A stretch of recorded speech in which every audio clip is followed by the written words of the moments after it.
The T-tail evolved through a number of iterations, from the original design twin-fin fuselage mounted unit to the mid-fin unit seen on production aircraft. Wind tunnel testing had shown the long one-piece Fowler flap created downwash turbulence when deployed.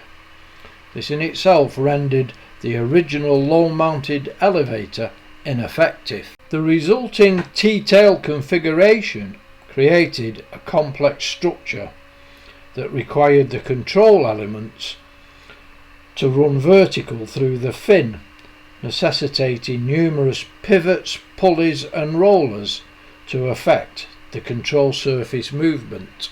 A complex casting connected the tailplane to the lower and upper fin.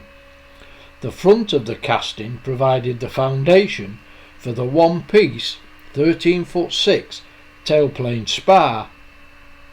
It also carried the curved and angled lugs that hold the 4 screens for the rudder and elevators. The casting also carries the large centre bearing for the elevator and the top rudder pivot point.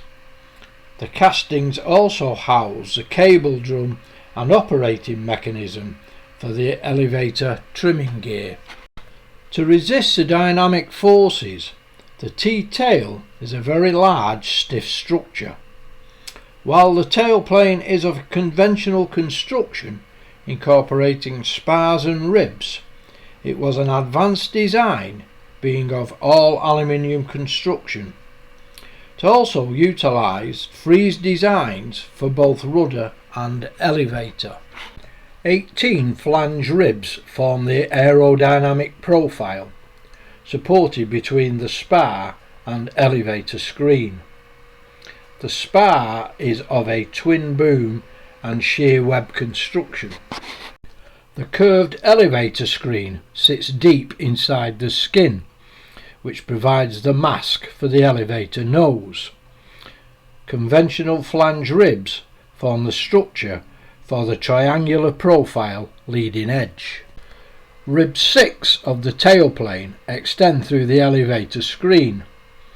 The ribs are of a double construction, the extensions carrying the bearing blocks for the elevator outer hinges.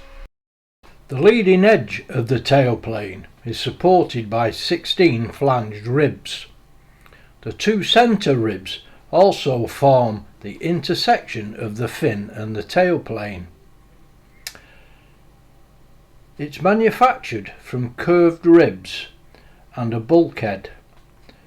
The bulkhead houses the fixing point for the draw bolt that attaches the streamlined acorn that protrudes forward of the fin tailplane intersection. The Whirlwind's tailplane is some 6 feet longer in span than the contemporary single engine Spitfire, Hurricane or Bf-109 fighters. Please keep a lookout for the completion of the tail section of P7056 in the next Part 4 video.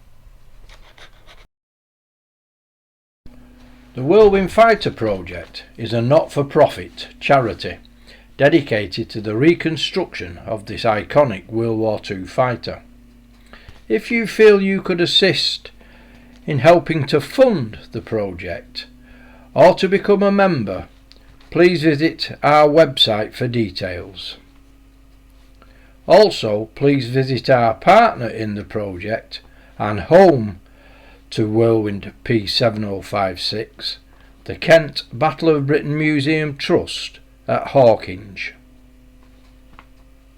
Please keep a lookout for our future engineering videos on the manufacture of P7056. Many thanks for watching, and thanks to all our supporters.